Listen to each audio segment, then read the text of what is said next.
Alex, thanks again for taking the time today. Um, I had like so many questions about Numa. I've just started there.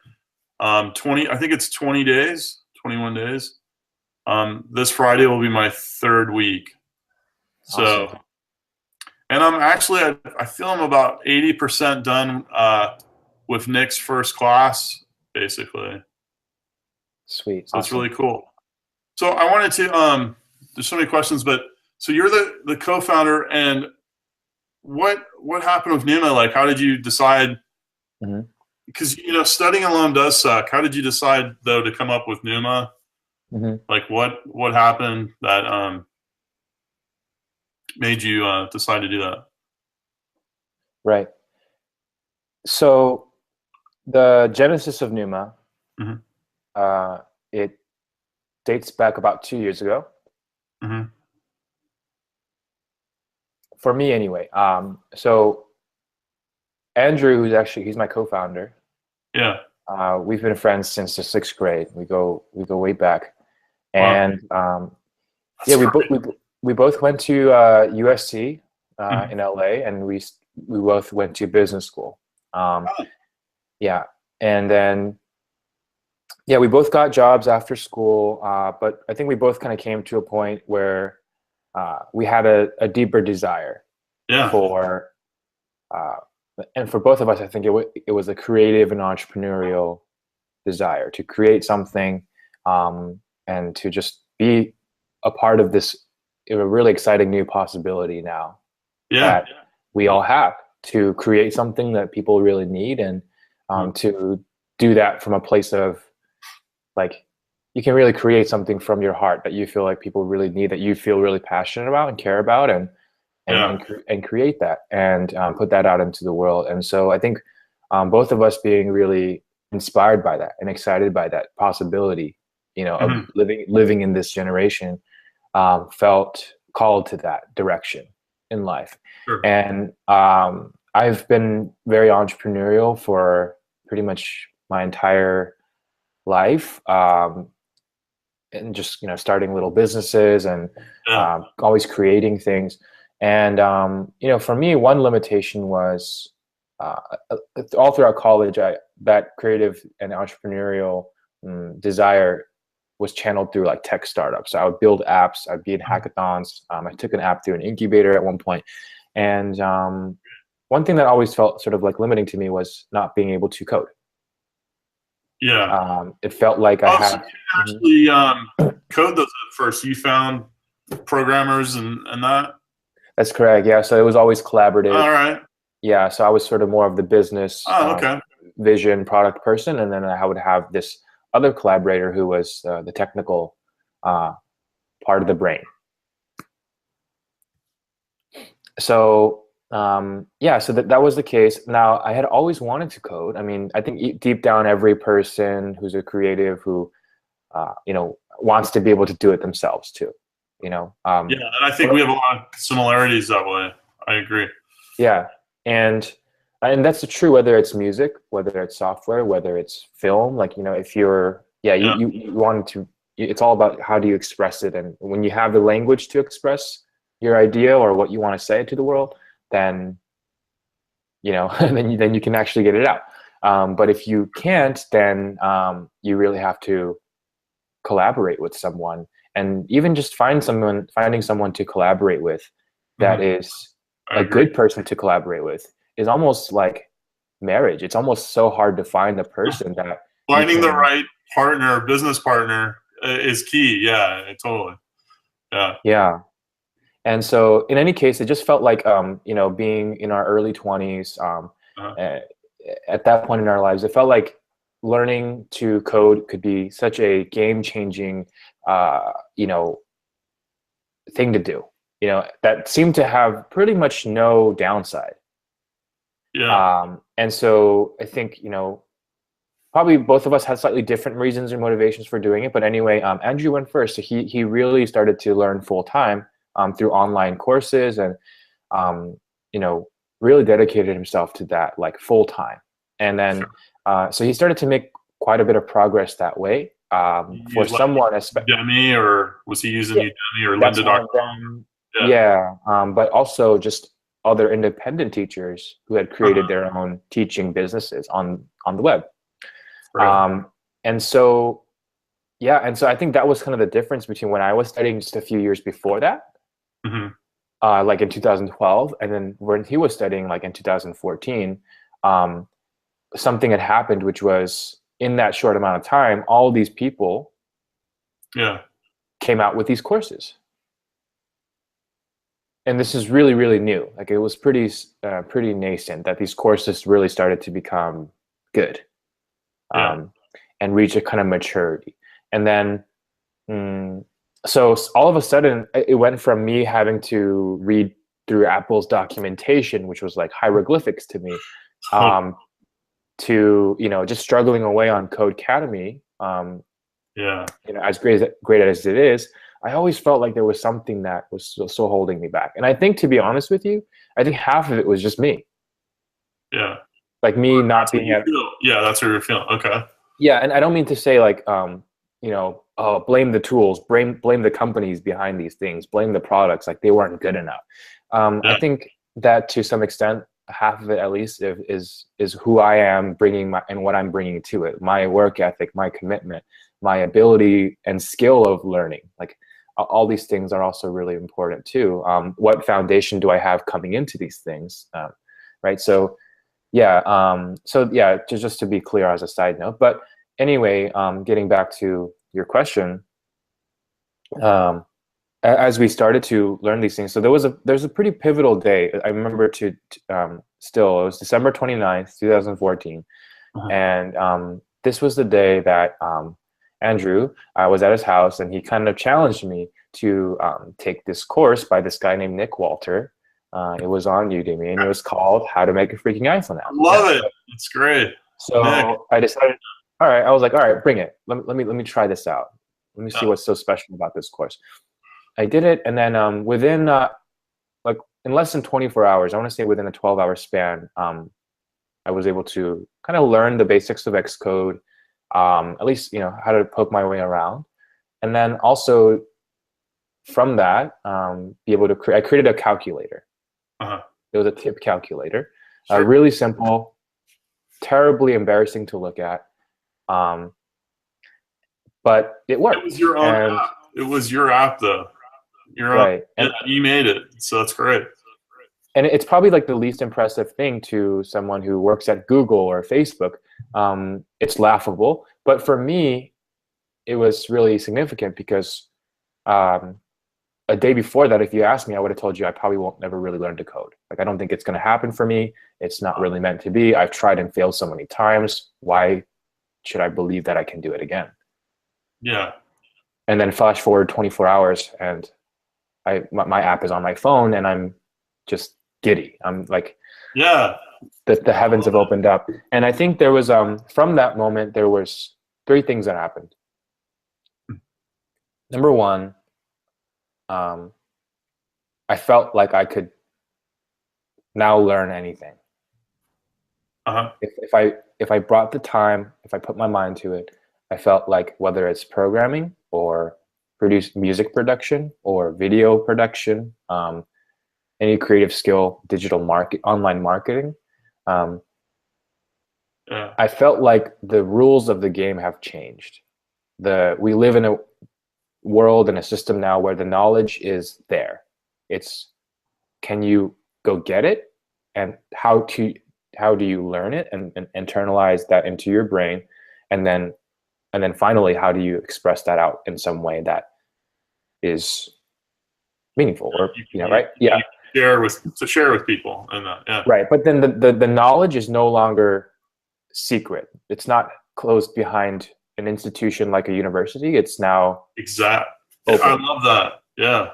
So this kind of made me feel like I can learn anything, and it sort of immediately changed, I think, the roadmap and blueprint for my life, which I started to now see. Well, I think I'm now going to be spending the rest of my life just learning new things all the time. Like I think that will be just such a great way to, yeah.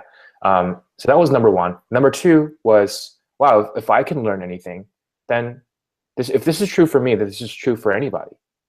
Sure. It's true Yeah. for you, Jeff. It's true for me. It's true for Andrew. It's true for, the waitress at Starbucks. Like it's Yeah. anybody who, it's true for the, the mom who kind of took time off of work to raise her kids and now wants to get back into something. It's true for, Was there a yeah. sense of, and I know you were saying when you, because I felt that way too, and I know Nick's a great teacher because he puts it in such a form that like really you can learn it if you do Nick's course. Hmm. Did you just get a sense of like you were saying, like euphoria, like you were like, I did this. Yeah.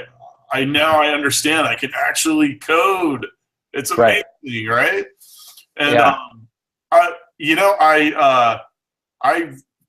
got back into it too, finding Numa TV. I was kind of away, and I did learn it. I got excited with it, but with Numa, and then I just like, you know what, I'm gonna do this again and really learn it. And everything you were just saying there a minute ago, it's like, yeah, it's like back. Oh, I can totally get this. I can figure this out. I can do the app that I want to make. Mm-hmm. And so that sense of euphoria and happiness that you had, like it propelled you to absolutely go further. Okay. Yeah. So that was kind of the high. Yeah. The cloud nine feeling. Yeah, I know. I'm kind of on that high right now. Just like, you know, I'm right there. And I know you know that because we've had discussions where I'm like, yeah, this is great. But so what happened next? Right. So the third realization. So yeah.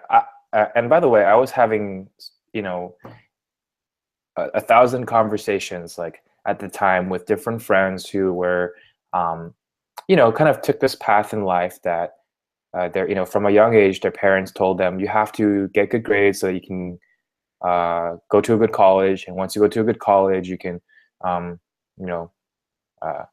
get a good education in whatever subject. And then the world you'll be in demand, and then you'll have a good life. And, there you go. Like that's how you do this game. That's how you do this thing. That's how this works. And then you kind of, but no one ever really stopped to ask you, like, what do you really want to do? And what is the point of learning? What is the point of studying? What is, and this is all really changing. So the byproduct of that I found is that once you get to the age where you are now graduated, you got that degree, you did everything that you were supposed to, and then you get to that awesome job that's paying you, the salary that you need, and then some, but you find that you don't really like what you do. Yeah. And so you kind of forced with this kind of moment, right? You have this decision to make of like, okay, do I kind of accept this as what I'm going to be just, oh, I studied the wrong thing in college, too late. Or this is my first job out of school.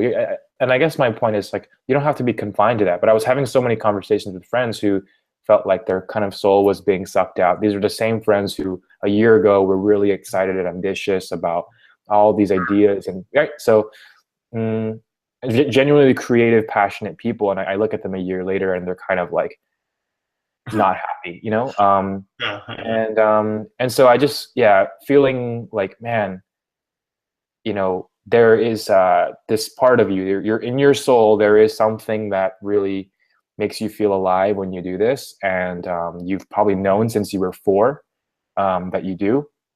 We're going to spend 80% of your life at work. Let's make sure that whatever you're choosing to do as your profession, even if it hurts a little bit in the beginning to realize and to have to course correct, let's get you somewhere where, you can really live up to your full potential as a person. And exactly. And I feel that way too when you get that discovery and then you start going on this path, whether it's music, whatever, even if you're just making progress, even if you're not perfect, but you know that you're going towards this path, everything feels a lot better than that, the soulless feeling of being stuck in a dead-end job that we're like, oh, it's Monday, here I am. And I know that from people that make a ton of money, even in entertainment and stuff. Like you would think, I think it's something that people need to constantly learn and challenge themselves. Right. Because even with apps, I mean, maybe then if it isn't apps after a while, maybe it's something else, or maybe, that kind of thing. And I know you were saying that a minute ago, that you wanted to keep learning just everything then, you know. Right. And And is I do. Hmm. Oh, I'm sorry. Go ahead. Yeah, and I do think that's something that we're in the beginnings of, but you know, looking out 10 years, 20 years, 30 years ahead, as much as we can to try and have some foresight, I think it's only going to be an increasing trend. Like we're just at the Yeah. infancy of this, and I think that generally work, whatever it looks like in the future, is going to look more creative, more analytical, more critical thinking, and less of the sort of menial or repetitive, redundant, non-creative work is going to really be going away, or rather, it's going to just be done by, you know, through automation. So, you know, for example, like I think in 5 years, most truck driving jobs are going to be totally replaced. At least it's being projected that way. So you With have to drones. oh yeah, with Yeah. self-driving trucks. Sure. And they're going to be more safe. Like there's going to be less accidents, supposedly, right? That's the idea.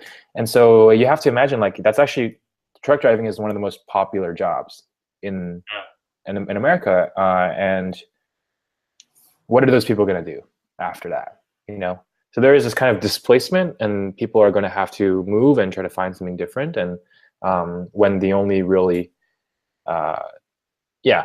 So that's kind of something that I see happening more just from an economical standpoint of where the world is going. And generally, I think there's a much greater demand at a macro level for skilled jobs. Skilled labor is really where, right, you're going to, so skills in general, and the ability to learn new skills and to keep learning new skills, right? Because 5 years later, that skill that you learned is no longer, it's about something different now. So you have to be even the new Xcode that keeps coming out. You know, right. It's like, oh, now we're on Xcode, you know, 8 and 8.1, and I really appreciate that with Numa. Like you guys have like the latest on Swift 3, and that actually is also too why I started working with you guys, was you had the latest thing that, well, you know, Nick Walters, Zappy Coders.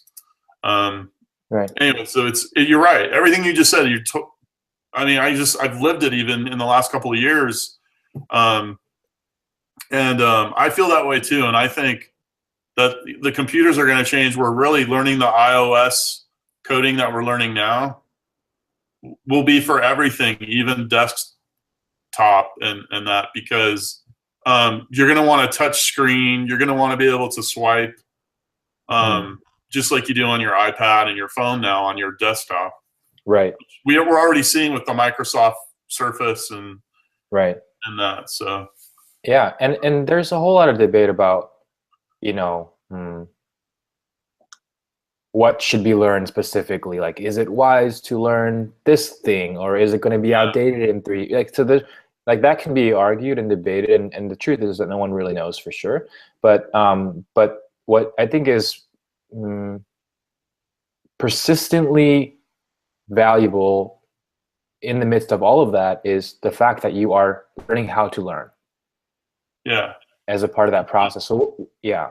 So I think that there is something about learning an entirely new skill that's going to be, you're learning something sort of meta in there about that's going to help you learn any new skill. Like you've been through this sort of brain process of having to break something down, simplify it to smaller parts, have the sort of mental discipline and the mental patience to be able to understand that it's going to take some time to absorb something new.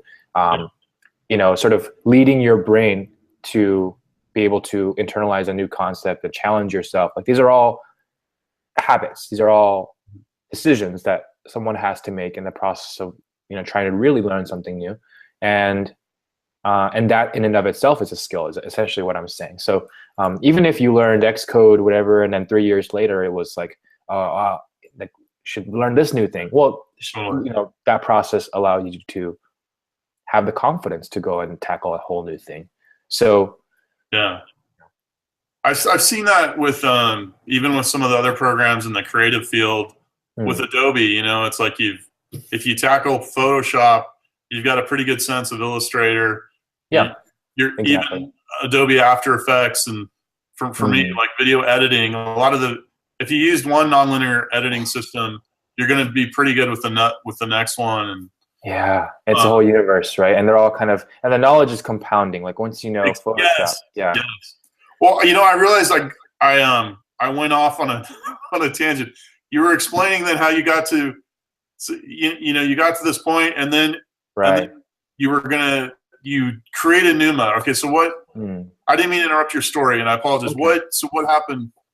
Yeah. So I think those realizations had to sort of internalize first, and we had to kind of our beliefs were sort of shaped by that.